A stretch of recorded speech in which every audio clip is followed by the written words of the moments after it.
Piramida Agung Giza adalah salah satu keajaiban kuno yang masih ada sampai sekarang.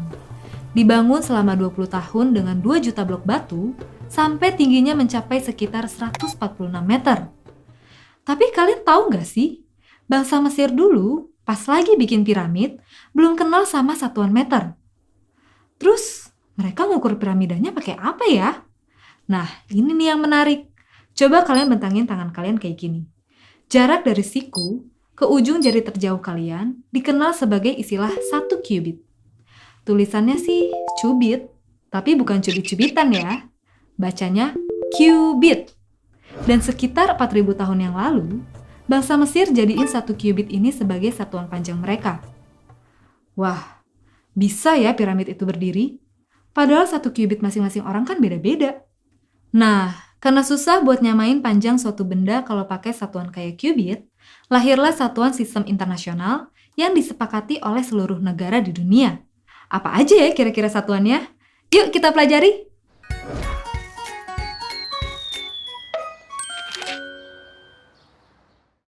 Sebenarnya nggak cuma Mesir yang punya satuan sendiri. Dulu, di Indonesia juga ada. Cubit itu kalau di bahasa Indonesiain artinya hasta. Terus ada yang namanya satuan jengkal, panjang dari ujung jempol sampai kelingking kamu. Ada juga yang namanya depa, ukuran panjang dari ujung tangan kanan sampai tangan kiri kamu. Lain lagi di Inggris pada abad 12, ada satuan panjang yang namanya yard, yaitu jarak dari ujung hidung ke ujung ibu jari pas tangan dibentangin. Lagi-lagi ukurannya dari bagian tubuh manusia ya, yang pasti beda-beda kan setiap orangnya. Seiring dengan peradaban dan budaya manusia yang mulai berkembang, mulai ada hubungan antar negara untuk saling bertukar informasi, teknologi, jasa, dan perdagangan. Kita jadi butuh banget keseragaman satuan yang gak bisa ditawar-tawar lagi. Akhirnya, muncul gagasan buat bikin satu jenis satuan untuk besaran-besaran dalam ilmu pengetahuan alam dan teknologi. Sekarang kita kenal sebagai Satuan Sistem Internasional atau SI, yang diambil dari sistem satuan di Prancis setelah Revolusi Prancis pada tahun 1789.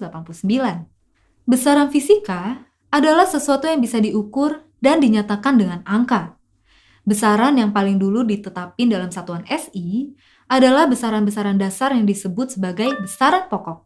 Totalnya ada 7. Ada panjang yang satuannya meter, massa satuannya kilogram, waktu satuannya detik, kuat arus listrik dengan satuan ampere, suhu satuannya Kelvin, jumlah zat satuannya mol, dan intensitas cahaya dengan satuan kandela. Tapi sebenarnya ada besaran-besaran lain yang biasa kalian ukur sehari-hari. Kayak luas kamar kalian misalnya. Atau volume air yang kamu minum dari gelas. Nah, besaran-besaran selain dari 7 besaran pokok tadi disebut sebagai besaran turunan. Karena besaran ini didapat dari beberapa satuan besaran pokok yang digabungin. Contohnya, luas adalah turunan dari besaran panjang. Karena rumus umum luas adalah panjang kali lebar. Berarti satuannya jadi meter dikali meter, sama dengan meter kuadrat. Selain itu, volume juga turunan dari besaran panjang. Karena rumusnya kan panjang kali lebar kali tinggi. Berarti satuannya jadi meter kali meter kali meter. Atau sama dengan meter pangkat 3. Nah sekarang, gimana sama besaran kecepatan? Coba kalian pause dulu video ini, terus tentuin sendiri turunan sama satuannya. Hasil dari turunan dan satuannya akan jadi kayak gini. Sama nggak kayak jawaban kamu? Oke lanjut. Besaran fisika juga bisa dinyatakan dengan dimensi, yang dilambangkan oleh huruf-huruf tertentu di dalam sebuah kurung persegi kayak gini. Tapi dimensi itu buat apa sih? Di fisika, ada 2 manfaat dari penggunaan dimensi. 1. Kamu bisa pakai dimensi buat buktiin 2 besaran fisika itu setara atau enggak. Misalnya kayak usaha sama energi kinetik. Mereka sama-sama punya satuan yang sama kan, yaitu joule. Artinya, kedua besaran ini setara. Dan yang kedua, kamu bisa pakai dimensi buat nentuin satuan dari besaran turunan. Nah, pada tabel ini, ada dimensi untuk setiap besaran pokok yang ada di satuan SI. Buat besaran turunan, kamu tinggal turunin aja dari besaran pokok, terus diganti deh sama dimensi. Misalnya, luas sama dengan panjang kali lebar. Dimensi untuk besaran panjang adalah L. Jadi dimensi untuk luas adalah L dikali L atau L kuadrat. Contoh lainnya ada kecepatan. Rumusnya jarak per waktu. Dimensi untuk jarak adalah L dan dimensi untuk waktu adalah T. Karena T-nya kita tarik ke atas, T-nya jadi pangkat minus 1. Jadi, dimensi untuk kecepatannya adalah LT pangkat minus 1. Setiap besaran pokok itu punya alat ukur buat ngukur nilainya. Kayak neraca buat ngukur besaran massa, dan stopwatch buat ngukur besaran waktu. Nah, di sini aku punya mistar, jangka sorong, sama mikrometer sekrup. Ketiga alat ukur ini sebenarnya sama-sama buat ngukur besaran panjang. Tapi yang bikin beda adalah ketelitiannya.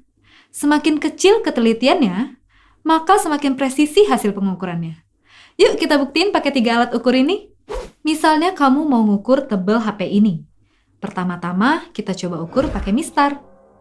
Mistar punya skala terkecil 0,1 cm atau 1 mm. Cara ngukurnya tinggal tempelin aja si mistar ke HP-nya. Hasilnya adalah 0,8 cm. Terus kita coba ukur pakai jangka sorong. Jangka sorong punya 2 skala, yaitu skala utama yang ada di atas ini dengan ketelitian 1 mm atau 0,1 cm dan skala nonius yang ada di bawah sini dengan ketelitian 0,1 mm atau 0,01 cm. Jadi skala terkecil jangka sorong adalah 0,01 cm. Kalau pakai jangka sorong, kamu harus perhatiin kedua skalanya pas lagi nentuin panjang suatu benda. Pertama-tama, perhatiin angka di skala utama yang berhimpitan dengan angka 0 pada skala nonius. Kita anggap A. Terus kamu perhatiin garis keberapa di skala nonius yang berhimpitan sama garis di skala utama. Cari yang benar-benar sejajar ya. Nah, garis itu yang bakal dikali sama skala terkecil jangka sorong. Terus ditambahin sama hasil pengukuran dari skala utama. Sekarang kita coba ukur HP-nya ya. Di skala utama, angka yang berdekatan sama angka 0 pada skala nonius adalah 0,8 cm.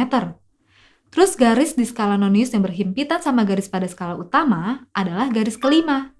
Berarti, hasil pengukuran HP ini adalah 0,8 cm ditambah 5 dikali 0,01 cm, yaitu sama dengan 0,85 cm. Udah kelihatan kan bedanya antara mistar sama jangka sorong? Nah, sekarang kita coba bandingin sama hasil pengukuran pakai mikrometer sekrup. Mikrometer sekrup ini juga punya 2 skala kayak jangka sorong. Skala utama yang ini nih, skala terkecilnya adalah 0,5 mm. Dan skala nonius yang ada di selubung luar dengan skala terkecil 0,01 mm. Paling kecil di antara 2 alat ukur tadi. Cara nentuin hasil pengukurannya juga sama kayak jangka sorong. Harus perhatiin kedua skalanya. Pertama-tama, perhatiin garis skala utama yang paling dekat sama selubung luar. Terus, perhatiin garis mendatar di skala nonius yang berhimpitan sama garis mendatar di skala utama. Sama kayak jangka sorong, angka yang berhimpitan di skala nonius itu dikali skala terkecil mikrometer sekrup. Habis itu, ditambah sama hasil pengukuran dari skala utama. Kalau kita coba ukur HP ini, bisa kalian lihat garis skala utama yang paling dekat ke selubung luar adalah 8,5 mm. Dan garis mendatar di skala nonius yang berhimpitan sama garis mendatar pada skala utama adalah 34. Berarti, hasil pengukuran HP pakai mikrometer sekrup adalah 8,5 mm ditambah 34 dikali 0,01 mm, sama dengan 8,84 mm atau 0,884 cm. Kebuktikan, kalau semakin kecil ketelitian alat ukur, maka semakin presisi hasilnya. Tapi, sebagai makhluk yang tidak sempurna, kita pun gak bisa bikin sesuatu yang sempurna, termasuk bikin alat ukur. Mau sehati-hati apapun, pasti ada aja kesalahan, baik dari kitanya atau alatnya. Artinya, kita nggak mungkin memperoleh hasil pengukuran yang benar-benar presisi. Makanya, ada format yang berlaku untuk ngelaporin hasil pengukuran, yaitu hasil pengukuran atau X0 plus minus ketidakpastian alat ukur atau delta X. Ketidakpastian yang biasa dipakai adalah ketidakpastian mutlak.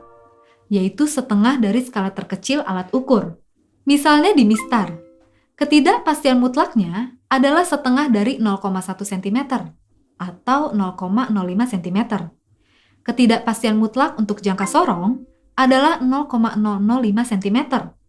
Dan untuk mikrometer sekrup, 0,0005 cm. Makin kecil ketidakpastian mutlaknya, makin akurat pengukurannya. Oke teman-teman, di video kali ini kita udah bahas tentang besaran dalam fisika. Mulai dari sejarah terbentuknya Satuan Sistem Internasional atau SI. Di dalam Satuan SI tersebut, ada yang namanya besaran pokok, yang dilambangkan oleh dimensinya masing-masing.